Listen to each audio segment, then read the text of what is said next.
I want you to do something with me right now. Just pause for a second. Gently close your eyes and ask yourself a simple but unsettling question. Where do you actually exist? Not where your body is positioned in space, not the chair you're sitting on or the room around you, but where is the you that's aware in this moment truly located? Where does your sense of I am live? Most people instinctively point inward, somewhere behind the eyes, inside the skull, nestled deep within the intricate network of neurons we call the brain. That's headquarters, right? The control room, the command center. That's where you reside. That's what we've been told our entire lives. But what if that assumption is completely wrong? What if the very foundation of what you believe about consciousness has been flipped upside down? What if the real you, the aware, perceiving, experiencing presence has never been inside your head at all? Dr. Valerie Hunt, a respected researcher at UCLA, spent decades doing something few scientists were willing to attempt. She set out to measure what most believed couldn't be measured. Using electromyography, she tracked the electromagnetic activity radiating from the human body. What she uncovered challenged everything neuroscience thought it understood.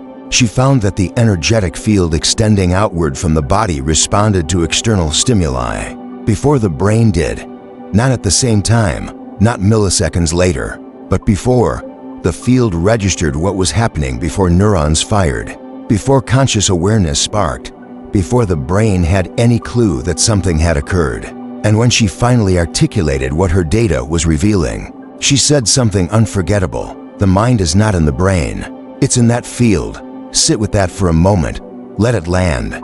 Your consciousness, everything you identify as you, is not confined to your skull. It exists within an electromagnetic field that surrounds your body, flows through it, and extends far beyond it. Every thought you've ever had, every emotion you've navigated, every decision you believed you consciously made, all of it unfolds within a space much larger than your physical form. And if your awareness resides in this field, and that field responds before your brain even processes what's happening, then who is actually in control? Is it the thinking mind you've identified with your whole life, or is it something deeper, more fundamental, something most people never access simply because they don't know it exists? This isn't just spiritual speculation. This is measurable, documented, observed by researchers whose only goal was to understand how consciousness truly functions. And once you grasp where your mind actually resides, everything begins to shift. How you approach healing changes. How you work with manifestation transforms. How you understand your ability to influence and reshape your lived reality expands dramatically. So ask yourself, are you ready to go beyond the surface?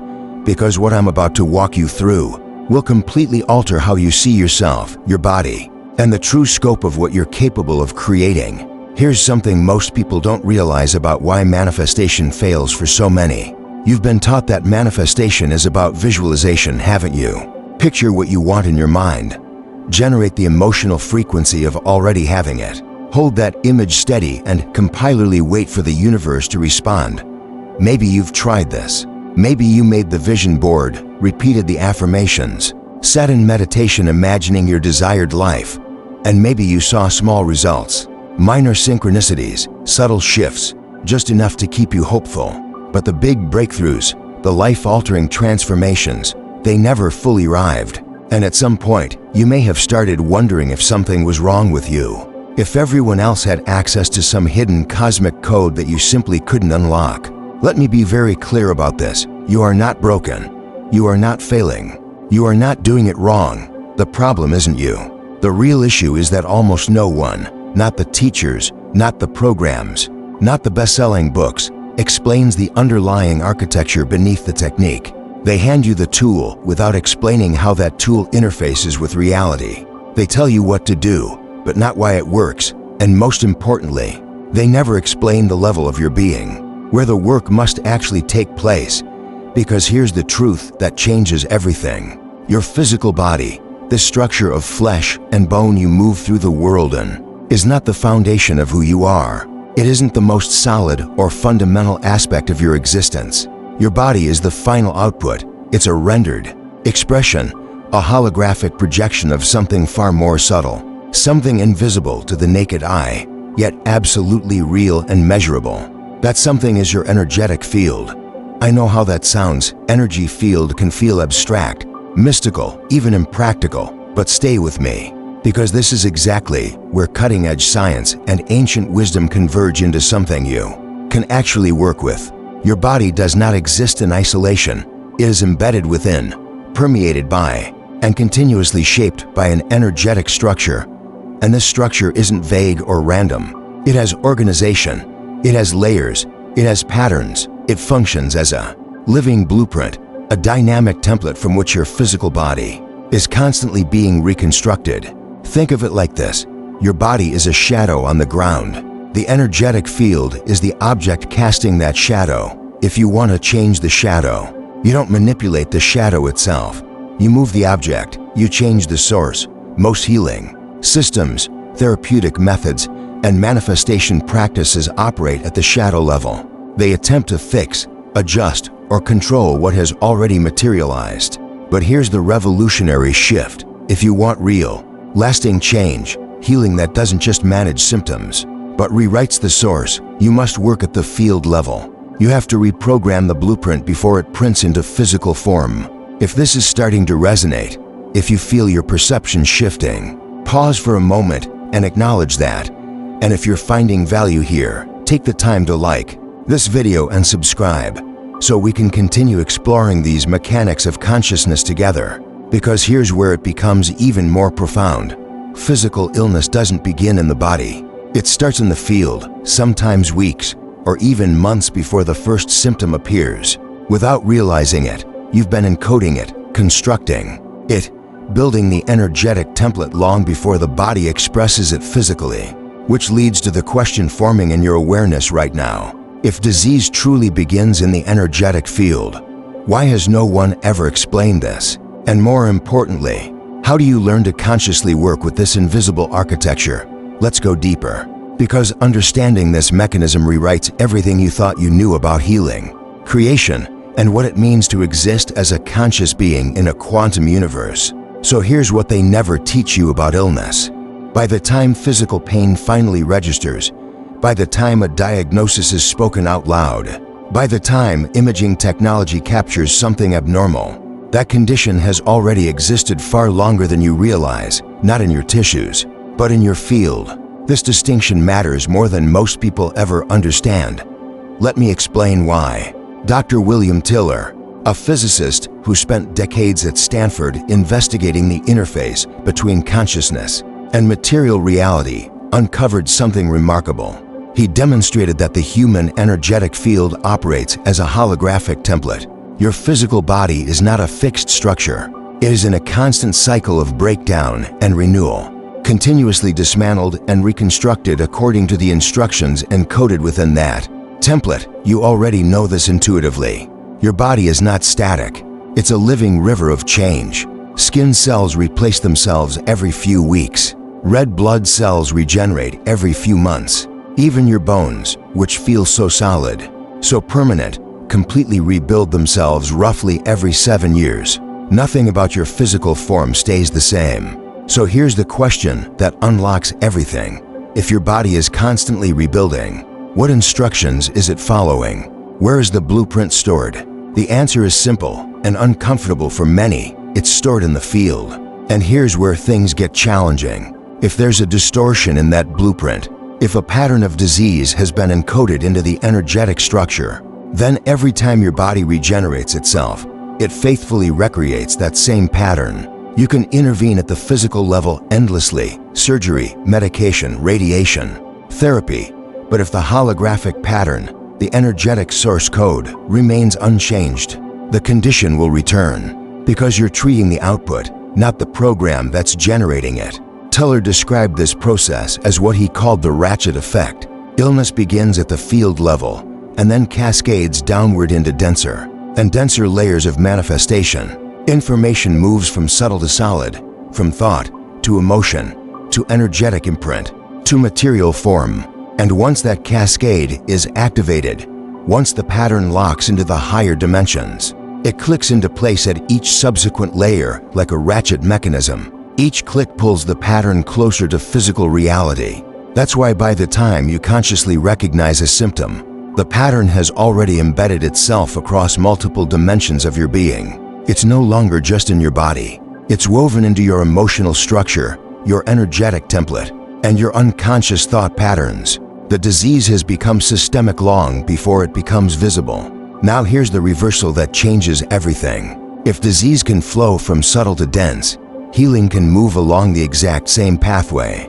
But this is where conventional medicine fundamentally misses the mark.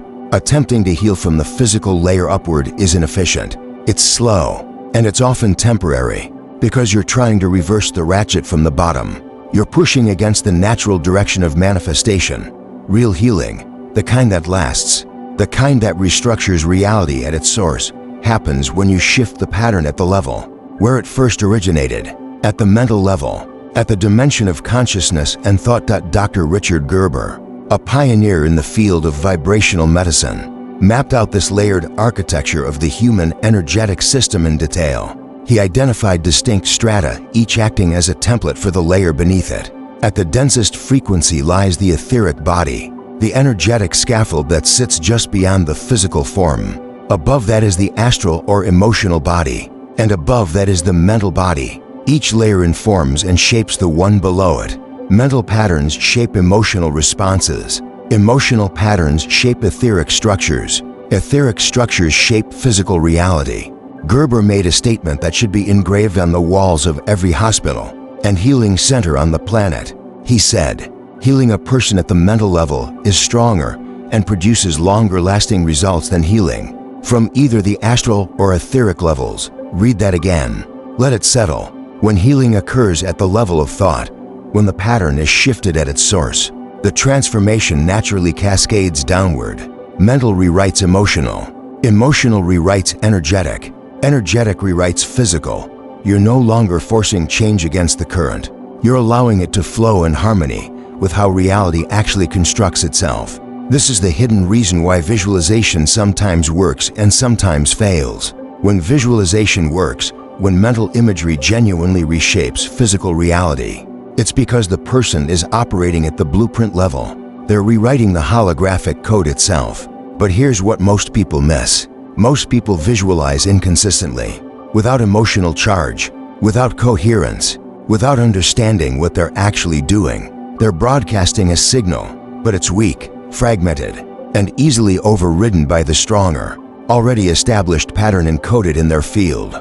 So the real question becomes this: how do you generate enough coherent power at the mental level to actually overwrite the blueprint? That's where we're headed next. Because once you truly understand this mechanism, everything you thought you knew about the relationship between mind and body dissolves into something far more fluid and far more empowering.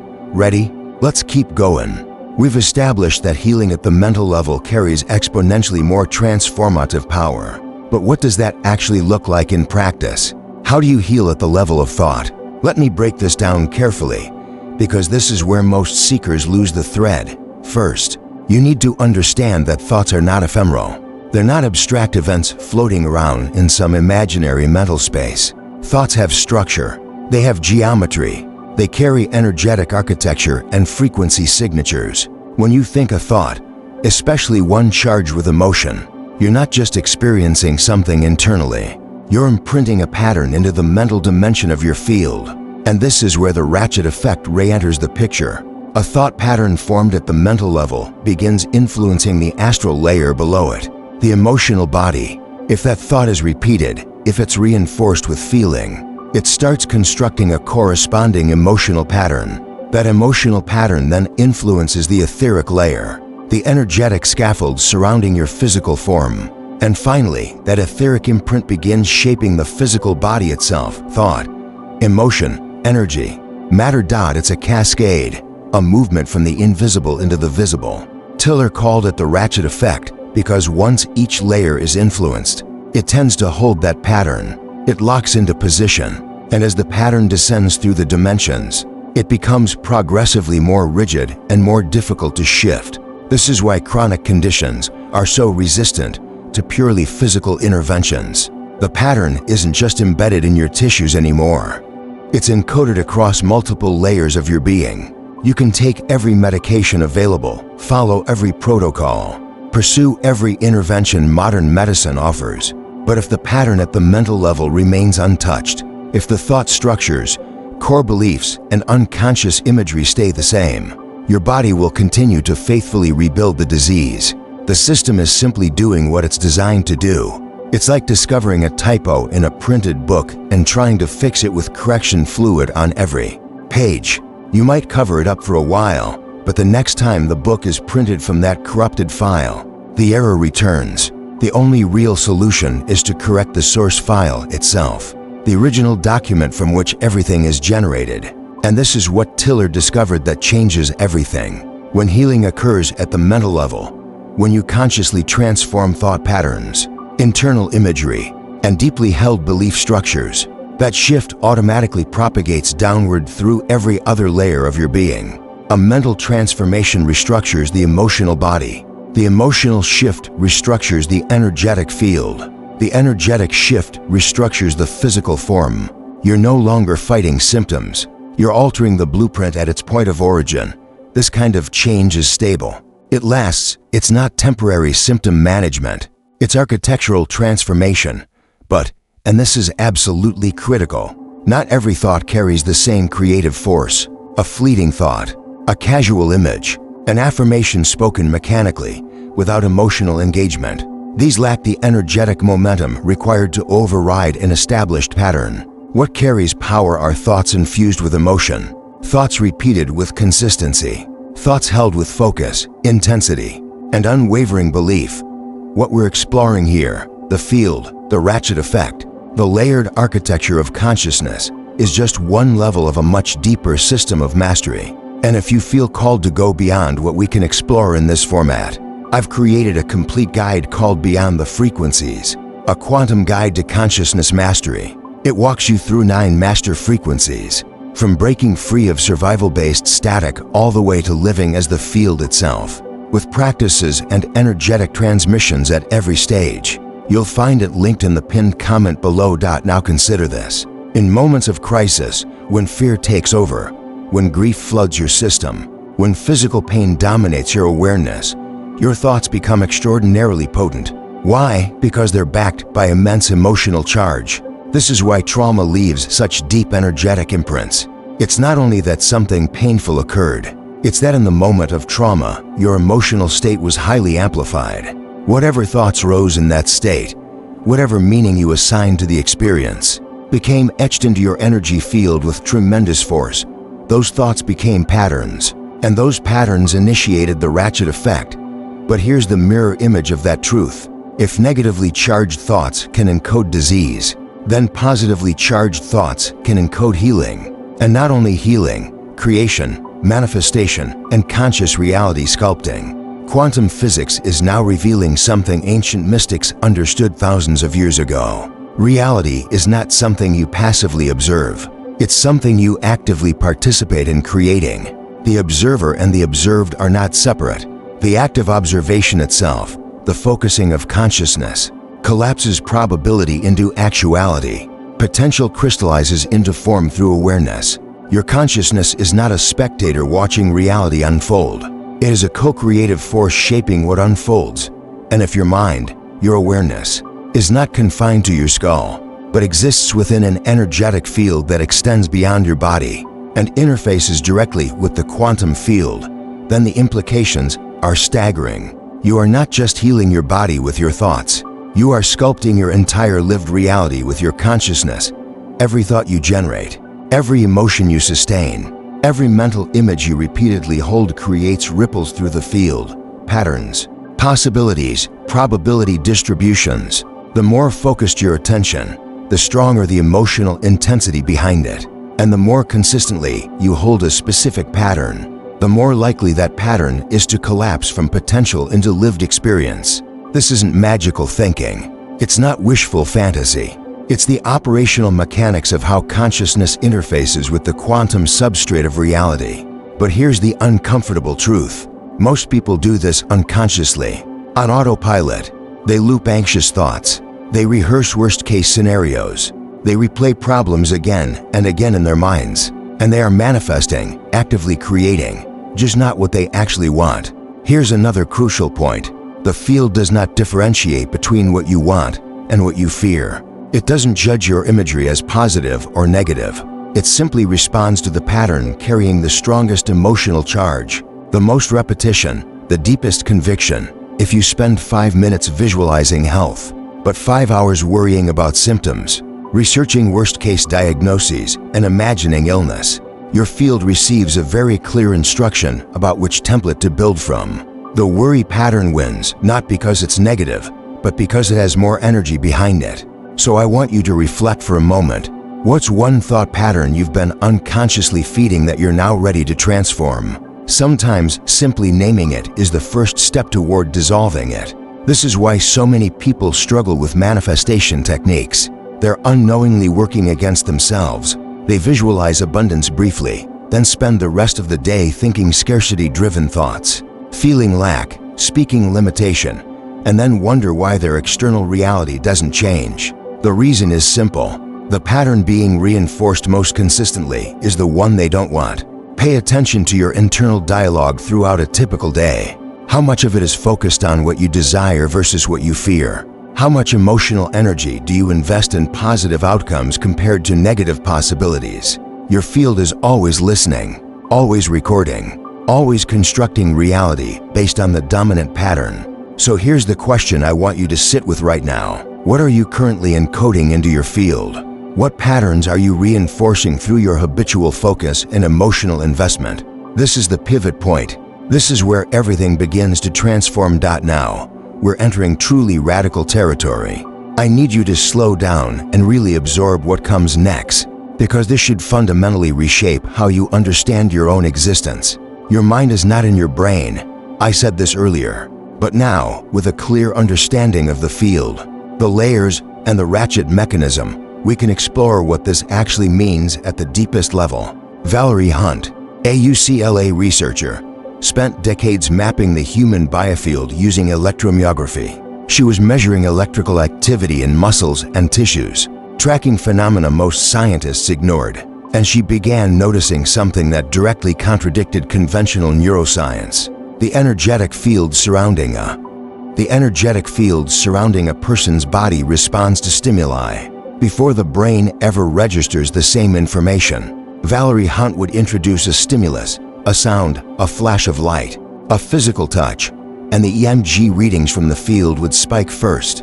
Only afterward, milliseconds later, would the EEG readings from the brain show activity.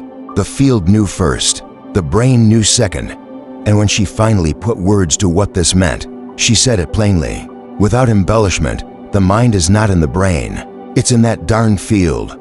Pause and let that fully sink in. Your mind, the seat of your awareness, your consciousness, your sense of self, is not confined to the space inside your skull. It exists in the electromagnetic ocean that surrounds you and penetrates you. Your brain is not the origin of mind. It's a receiver, a processor, a translation device that converts information from the field into electrochemical signals your body can respond to, but the mind itself is non-local. It exists in the field. This insight aligns with something neuroscience has struggled to explain for decades. In the 1980s, researcher Benjamin Libet conducted an experiment that shook the foundation of how we understand free will. He asked participants to make a simple, spontaneous decision. Lift your finger whenever you feel like it. No planning, no countdown, completely your choice. As participants performed the task, Libet monitored their brain activity. What he discovered was unsettling. The brain showed preparatory activity, what's called the readiness potential, approximately 0.35 seconds before the person became consciously aware of deciding to lift their finger. Let that register. The brain had already initiated the action before conscious awareness believed it had made the decision. Later researchers, including Libet's successors and neuroscientists like Feinstein, went even further. They found that the brain registers a stimulus in roughly 0.001 seconds, nearly instantaneous. But conscious awareness of that same stimulus takes close to half a second, about 0.5 seconds. What does this reveal? There's a temporal gap, a delay of nearly half a second between when the brain processes information and when you become consciously aware of it. Your unconscious mind is acting first. It's deciding first. And then, half a second later, your conscious mind catches up and retroactively assumes it was in control. So ask yourself honestly, who's actually running the show? Not the conscious thinking mind, not the internal narrator that believes it's making choices in real time. It's the deeper intelligence, the part of you that exists in the field, the part that responds before neurons even fire. Now synthesize this with Hunt's discovery. The field responds before the brain. The unconscious acts before the conscious knows. What emerges is a complete inversion of how we've been conditioned to understand consciousness. We've been taught that the brain generates the mind, that neural activity produces awareness, that everything is mechanical, material, biochemical. But the data points in the opposite direction. Mind exists in the field. The brain is simply the interface. Consciousness is not produced by neural tissue. It is filtered through it. And this matters profoundly for your life, your healing, and your manifestation work. If your mind exists in the field, and your unconscious makes choices before conscious awareness even flickers, then transformation is not about willpower. It's not about forcing change through conscious effort or mental discipline. It's about alignment, coherence, reprogramming. The deeper strata of your consciousness, the part that exists in the field with the patterns you actually want to create, because that's the part generating your reality, not your surface thoughts, not your conscious intentions, but the deeper, field-based intelligence that interfaces directly with quantum possibility, the part collapsing wave functions into lived experience. And here's the stunning implication. When you enter heightened emotional states, moments of crisis, deep grief, ecstatic joy, profound insight, or meditative absorption, your thoughts gain extraordinary imprinting power in the field. That's why emotionally supercharged thoughts manifest as synchronicities, reality distortions, and seemingly impossible coincidences. It's not luck. It's not magic. It's the field responding to a coherent pattern being broadcast with intensity and clarity. You are not discovering a pre-existing reality. You are actively participating in reality's ongoing construction. This brings us full circle to the holographic universe model, the recognition that each human being is a microcosmic reflection of the macrocosm. Because if the universe itself originated not as a physical explosion, but as a subtle informational field, as pure consciousness, as divine idea, as Tiller proposes, and that pattern then influenced progressively denser layers until it condensed into matter, then you are doing the exact same thing with every thought, every emotion, every focus of awareness. You generate a pattern at the mental level. That pattern shapes the emotional dimension. The emotional influences the energetic. The energetic shapes the physical. You are literally a universe in miniature, a fractal hologram of the same creative process that birthed stars and galaxies. As above, so below, as within, so without. And once this understanding moves from concept into lived recognition, the question stops being what is reality and becomes what reality am I creating? And here's where it deepens even further. If you are a holographic fragment of the universal creative process, then you're not only creating your personal reality, you're participating in the collective field. Every thought you think, every emotion you sustain, every pattern you hold ripples outward into the larger consciousness field. We are all embedded within. You are broadcasting into a shared ocean of potential. This is why collective consciousness shifts occur, why social movements suddenly reach critical mass, why paradigm changes sweep through cultures seemingly overnight. It's not just individual minds changing, it's the field itself reaching a threshold of coherent patterning. When enough individuals hold a similar pattern with sufficient emotional intensity, the collective field responds. Reality reorganizes itself at the macro level. You are never creating in isolation. You are always co-creating within a vast, interconnected web of consciousness.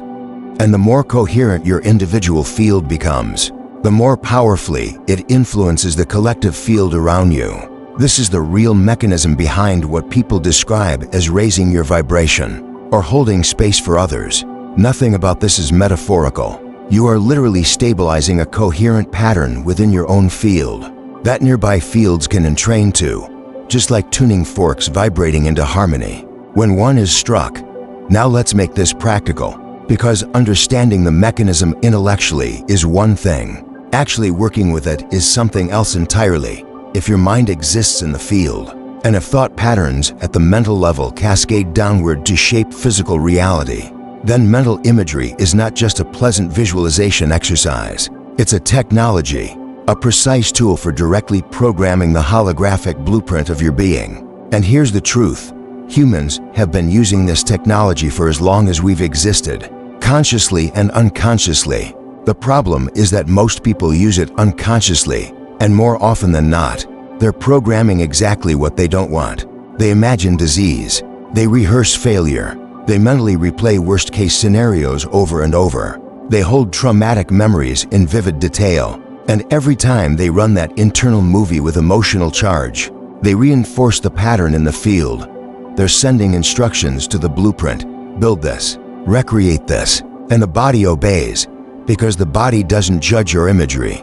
It doesn't question your intent. It doesn't analyze whether the image is helpful or harmful. It simply follows the template it's given. Tiller observed that patients who unconsciously held persistent mental images of their illness, who repeatedly visualized tumors, pain, degeneration, decline, were effectively programming the field to manifest that disease into physical form. The longer those images were held, the more emotional reinforcement they carried, the deeper the patterns embedded into the etheric layer and then into the physical body. The ratchet effect in full operation. But here's the reversal, and this is where your power lives. The exact same mechanism that can construct disease can construct healing. If you can consciously hold mental imagery of health, if you can vividly, emotionally, repeatedly picture your body as whole, vibrant, resilient, and fully functioning, you are generating a new pattern at the mental level. And when that pattern is reinforced consistently, with emotional intensity and genuine belief, it begins cascading downward through the layers: mental, astral, etheric, physical. You're overwriting the corrupted file with clean code. This is why visualization works for some people and fails for others. It's not that the technique is flawed. It's not imaginary or symbolic. It's that most people don't apply it with enough consistency, emotional voltage, or coherence to override the deeply entrenched existing pattern. They visualize for 5 minutes and worry for 5 hours. They hold the desired image weakly and the feared image vividly, and then they wonder why nothing changes. The answer is simple.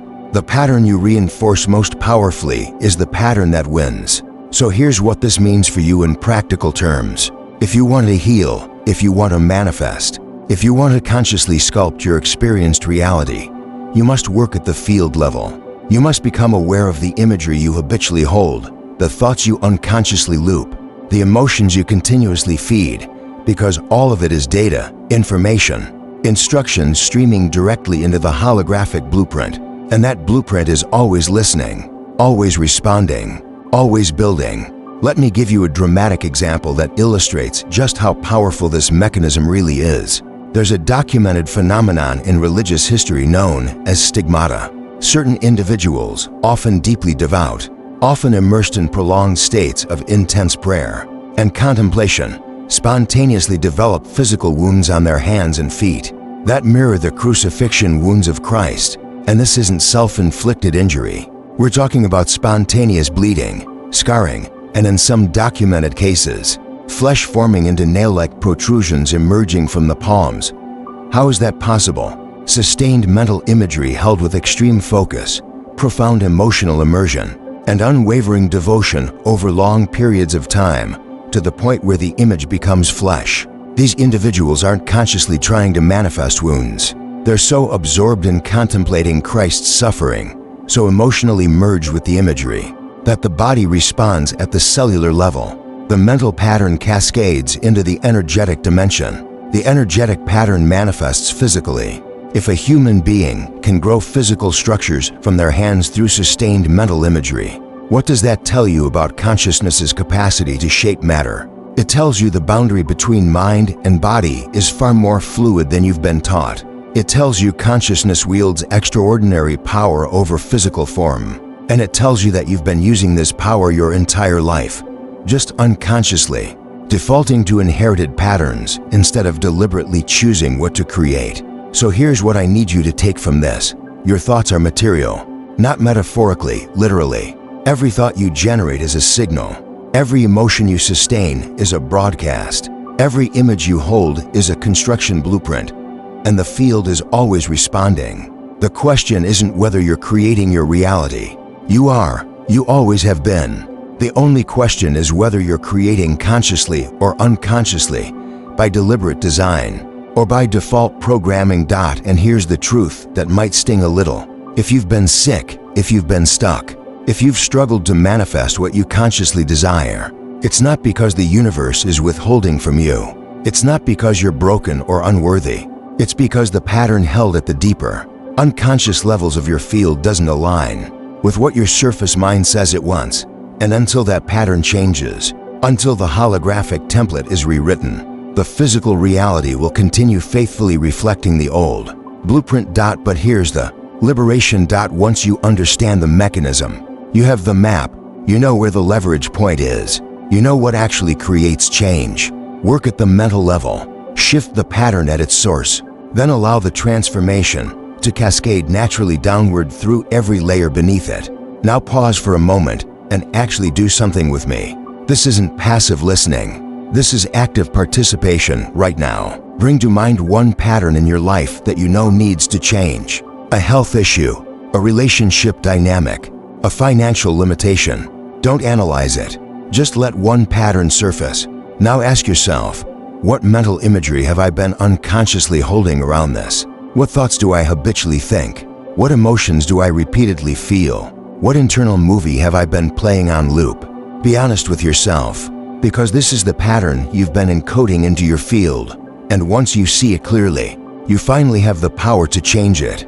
Your field, and this is exactly what your reality has been faithfully manifesting back to you. Now here's the shift. What would the opposite pattern look like? Not merely the absence of the problem, but the full presence of the solution. If this pattern were already transformed, what thoughts would naturally rise? What emotions would you be living from? What internal imagery would you be holding as normal? Get specific, make it vivid, and most importantly, generate the emotional frequency of it already being real. This is the new pattern. And if you can hold this pattern with more consistency, more emotional coherence, and more absolute conviction than the old one, the field will respond, the blueprint will reorganize, reality will rearrange itself accordingly. Take a moment in the comments and share a single word that represents the new pattern you're choosing to encode into your field right now. Let that declaration ripple outward into the collective consciousness, ready for the final piece. Because there's one more recognition that brings this entire framework into perfect coherence.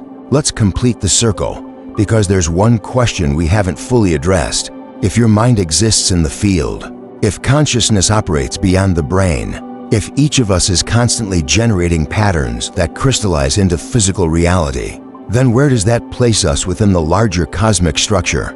Are we isolated individuals, each sealed inside our own private field, floating through a purely material universe? Or is something far more profound unfolding? William Tiller proposed an idea that completely dismantles the materialist worldview. He suggested that the universe itself may not have originated as a physical explosion, as the conventional Big Bang model claims, but as a subtle informational field, a pattern of pure consciousness, a divine idea. That pattern, held at the highest and most subtle frequency of existence, began influencing progressively denser layers of reality, from pure awareness to subtle energy, from subtle energy to quantum potential, from quantum potential to condensed matter, the entire universe cascading from the invisible into the visible, the ultimate ratchet effect. And if this is true, if the universe is fundamentally a holographic projection emerging from a deeper field of information, then every human being is a microcosmic expression of that same creative process, a universe in miniature. Your consciousness exists in a field. That field holds patterns. Those patterns crystallize into physical form. You are creating, moment by moment, through the exact same mechanism that birthed galaxies, stars, and planets dot as above, so below, as within, so without. This isn't poetic symbolism. This is the actual architecture of reality. And once you truly see it, once you recognize that you are not separate from the creative process, but an individuated expression of it, everything changes. You are no longer a victim of circumstance. You are not at the mercy of external fate.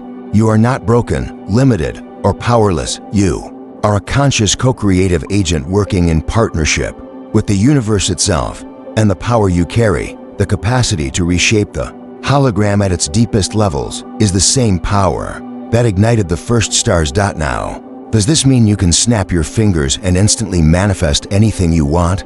Does reality immediately bend to every desire? No, because remember the layers. Remember the ratchet effect. Transformation unfolds over time. You can't override decades of unconscious programming with a single visualization. You can't dissolve a lifetime of embedded patterns in one meditation. But you can begin. You can become conscious.